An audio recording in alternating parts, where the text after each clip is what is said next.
Welcome to the BabelBox video, Creating Crosstab Reports. In this tutorial, you will learn the basic functions of creating a crosstab report with your data. Click onto the crosstab. Once entered, BabelBox will then open the crosstab report wizard. The crosstab wizard will enable you, the user, to create a report. To do this, you will need to add rows and columns to the report. By clicking on the drop-down menu box for available rows, you will be able to add axes based on the actual headers within your data. For the following report, and for the purposes of this video, I will be using area name and branch name for the values of rows, and method of payment for the column value.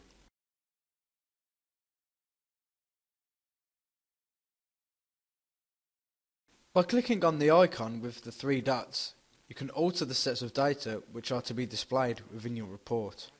From the new window that has appeared, I am highlighting the data fields which are to be excluded from the report. The field that I am selecting is the field labelled None. Once happy with your selection, click Apply.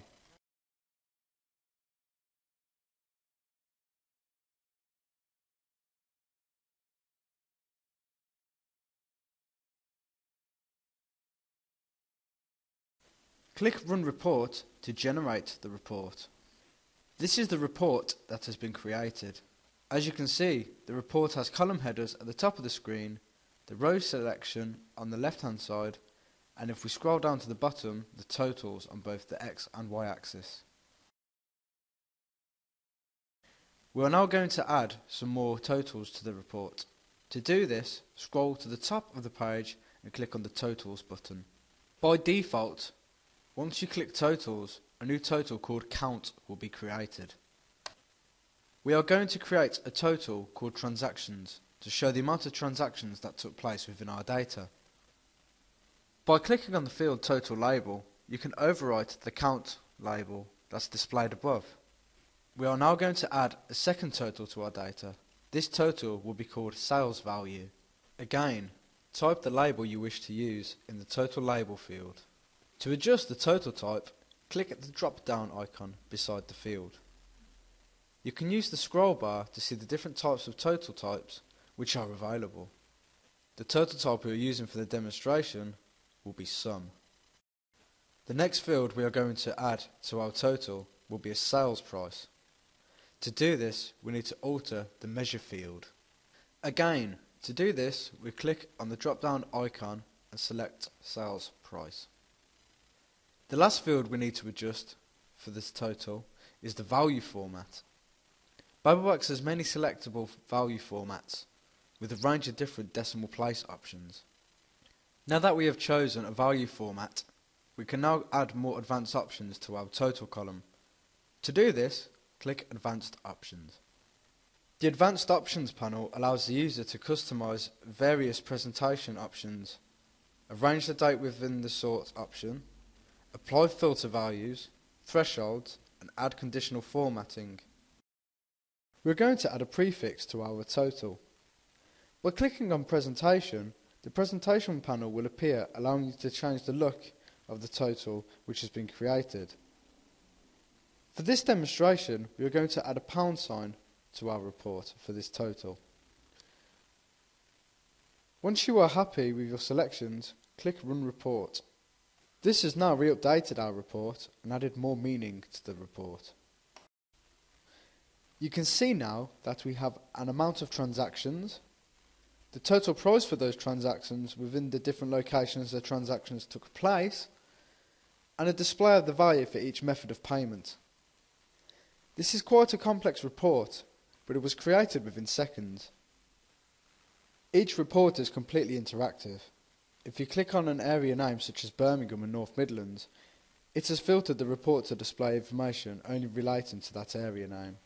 If we click onto a Birmingham name such as Chester, it has filtered the report to display information within that area. Birmingham and North Midlands are filtered for the Birmingham branch. If you click on an individual cell within the report, you can see the underlying data which created the figure. So for instance, if we wish to see what those 2,768 cash transactions were, simply just click on that cell and it will drill through to those records.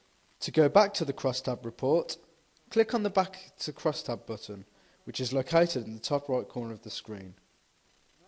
Once clicked, you can also select Reset Filters to remove all the filters that were in operation on the report. No reporting tool is complete without the ability to add charts. To add a chart to the report, click on the Charting button. The charting options are similar to the totals options. There are many options to choose. We will be using the chart option, column 2D multi-series, for the purpose of this demo. To do this, click on the drop-down menu icon and select column 2D. Click Run Report to see the chart displayed besides the table report.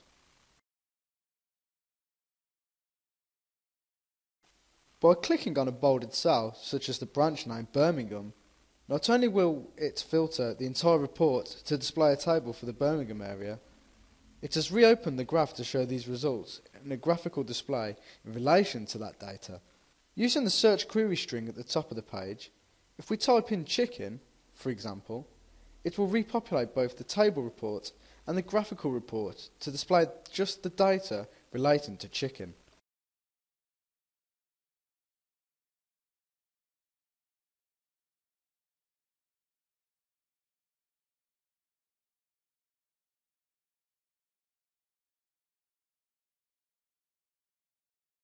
By typing a different search term such as Smith, it has repopulated the report. However, it has only displayed the data which contains Smith. So only a few branch names have transactions in which an employee called Smith was involved with. By removing the text from the search string, we have removed all the filters from the report. By using the icons at the top of the screen, we can export the report. To do this, click the Export button and fill in the required fields. To save the report within BabelBox, click the star Save icon and fill in the necessary fields before saving.